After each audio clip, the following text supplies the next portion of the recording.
I encourage you, if at some point in your life or your career, you're motivated to write about your experiences, you do it. The one thing I would say I wish I had done, I wish I had kept a diary with the photographs I had taken. About the closest I got to doing a diary is I would, label the file folder when I took the picture and who, but that's pretty thin. It would have been a really neat thing if I had written even just one sentence after an evening of shooting. Because 10, 20, 30 years later, it really would have helped in the writing of a book and just being able to look back on your career, whatever your career is going to be. And I'm not talking about you need to keep a little diary, the one that closes with a little clasp and a lock, but something. You could do that too.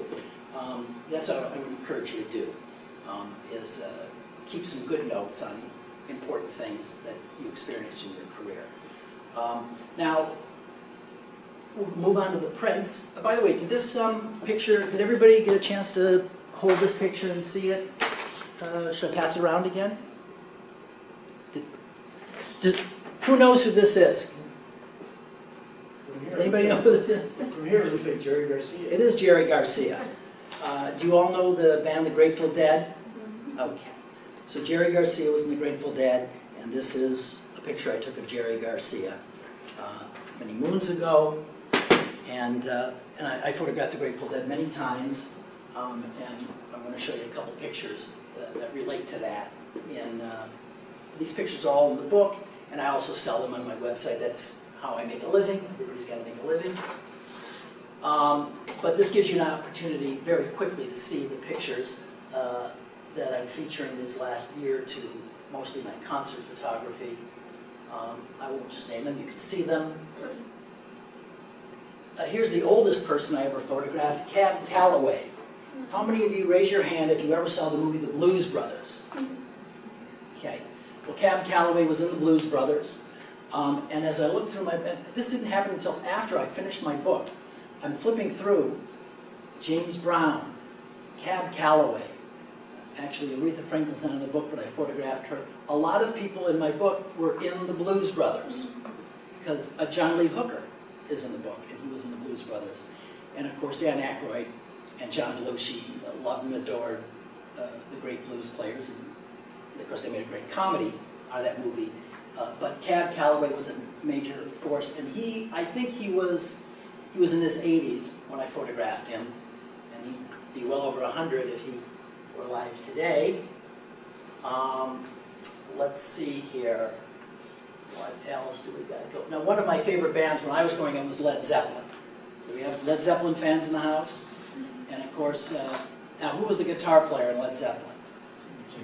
Jimmy Page. So here's Jimmy Page, right there, just to the left of the bald guy, and that was a band that he put together after Led Zeppelin broke up. It was called The Firm, and the lead singer was Paul Rodgers, who was a famous singer from a band called Bad Company, and some other bands too. But in any event, that was a cool band, and of course the Eagles, and so forth. There's the Jerry Garcia picture. Let me just keep flipping through here quickly. There's the picture of Madonna. I wonder if I can blow that up. Let's see. Good. So this is the very first picture I ever got in the Rolling Stone. It was on Madonna's first tour. And can anybody guess what song she was singing when I took this picture? That's correct. And this picture's been published a lot. My agent, by the way, is a company called Getty. Not the museum, but a company called Getty Images. And raise your hand if you've heard of Getty Images. Good. Getty Images is the largest photo agency in the world, and it was just some luck and frankly, some smarts on my part, and this is a little business lesson for you, that I got in there, because it's almost impossible to get accepted in the Getty Images anymore. When I first moved to Los Angeles, I have such a love for the history of photography. There was an exhibit of famous old-time photographers from the 1940s and the 50s and the 60s. And it was all about the album covers they did back in those days. And some of the famous photographers were there. Several have passed away since then, but I've went there and I met them, I shook a few hands, I looked at all these hundreds of album covers, from kind of corny ones from the 1940s, and some of the really cool ones, like with Jimi Hendrix and so on. And a guy was there, his name is Michael Oakes. Has anybody here ever heard of Michael Oakes? Not really that famous. Well, he had a brother who was a singer and songwriter named Phil Oakes. Anybody ever heard of Phil Oakes? David, of course. Phil Oakes was a folk singer during the era of Bob Dylan, that era, and very well respected.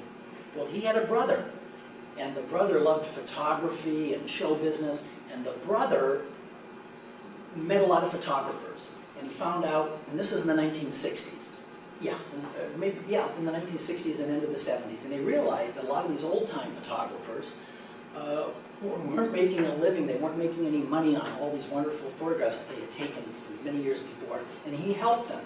He said, I'll help you get your photographs published. I know how to do that and so forth. I'll make a commission, you'll make some money.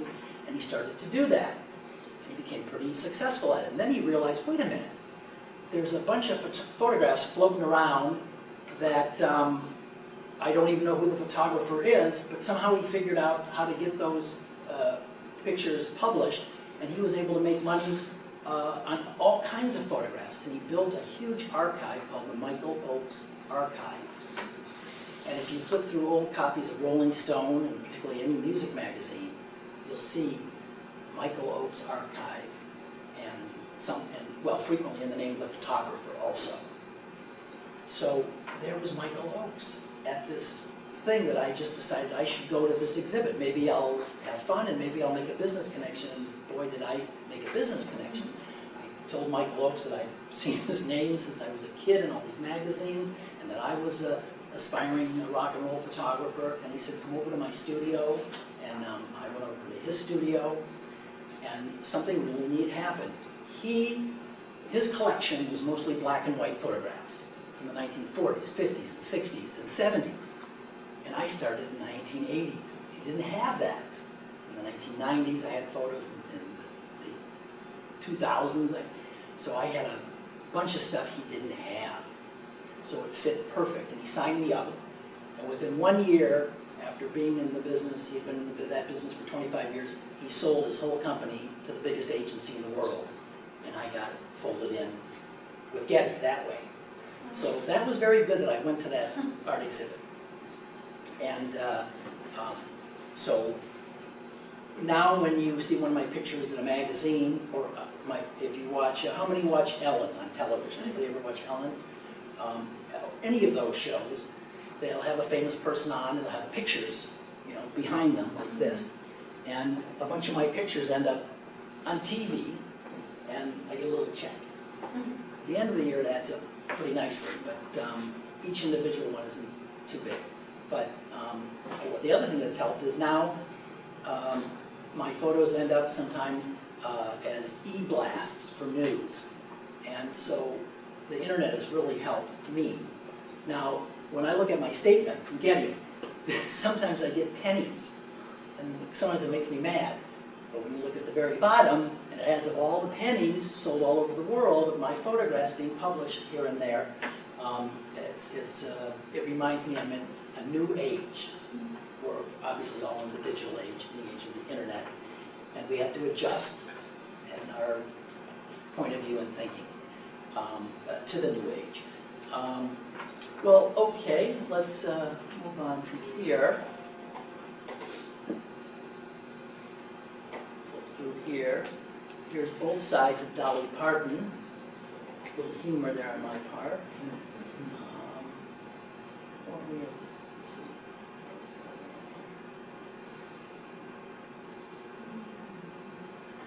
Now, I'm originally from Minneapolis, so I worked a lot with Prince and other bands from Minnesota that I worked with that you might know. Has anybody ever heard of The Replacements? Okay. Or The Time. They were in the movie Purple Rain with Prince. Atmosphere, this newer band. But I worked with Prince on Purple Rain, and that was pretty exciting. It was just fortuitous. That's where I grew up, and I was there. I moved there for a while after college. Obviously, So that was a great experience. This is a picture I took of Bob Dylan, who's also from Minnesota, lives in California for many years, of course, and Tom Petty. And this was on a big tour that Tom Petty and the Heartbreakers, the Grateful Dead, and Bob Dylan did many years ago. And it's a pretty good show, don't you think? But boy, was I exhausted, because that was like 6 hours. You know, each band played for an hour and a half, and there was a break in between. Of course, I'm sure you've all been to festivals that go on for days. I've been to those too. But this is a picture I'm particularly proud of, because this also was in Rolling Stone magazine. And that's really, in my opinion, the pinnacle of music photography, is to get your pictures published. Oh, what I was going to say, one last thing about Getty. When my pictures are published now, it's a long frickin' string at the bottom, but it says, I think I have it correctly, Getty Images, Michael Oakes Archives, Jimmy Steinfeldt. So it's, everybody gets their due. And even though it's small, it's exciting to see your name published. And also it can be valuable in a monetary, obviously you get paid for the use, but people will see it, and if they need, people out in the world who need photos, then they can click on the internet and find me and say, hey, I'm doing a book on Prince. I need some pictures of Prince. I need some pictures of Bob Dylan, whatever. And then I can work out some arrangement for my pictures. And of course, my pictures can be used for editorial purposes. I can't go ahead and use them for T-shirts unless I get the permission from the person in the picture. And I have done that many times. I mentioned a band a few minutes ago called The Replacements. The lead singer and songwriter is a guy named Paul Westerberg. Many of you have heard of him. But when he did his first solo tour, he was with Warner Brothers. And Warner Brothers called me and they said, we love this picture that you did of Paul. And Paul and us, we want to use that picture on his tour T-shirt and his tour poster to promote the tour. And that was pretty exciting. And of course, they paid me for that use. Well, all right. Let's see. We'll conclude here the pictures that are in the book. Oh, I also knew early in my career that there were a lot of old-time musicians that weren't going to be around much longer. And even though I wasn't necessarily into their music, I thought, my gosh, you know, I'm working with magazines, I can get into these shows. I really should photograph these people while they're with us, and that's how the Frank Sinatra and Sammy Davis Jr. Photo came about. I photographed Frank Sinatra 3 times. I photographed him, he did a solo tour, and then he did this tour, which was the Rat Pack reunion. Raise your hand if you've heard of the Rat Pack. Okay, the Rat Pack was a nickname for five wild and crazy show business guys who did a show in Las Vegas night after night after night back in the 1950s or 60s. And then included Frank Sinatra, Sammy Davis Jr., Dean Martin, Peter Lawford, Joey Bishop. Geez, I remember all their names. But many years later, Sinatra and Sammy decided, and Dean too, but he got sick, he wasn't at the show. They decided, hey, we're old, but let's, you know, we can walk, we can sing, let's go out on tour again. So they did a reunion tour, and I was lucky enough to photograph Frank Sinatra and Sammy Davis Jr. on that tour. And then when I moved to Los Angeles, I got to photograph Frank Sinatra's 80th birthday party. And that was down by USC, and it was amazing. He didn't really perform. They honored him, and he did get up and sing a big group song at the end. But famous people performed for him and this audience of people, including Bruce Springsteen.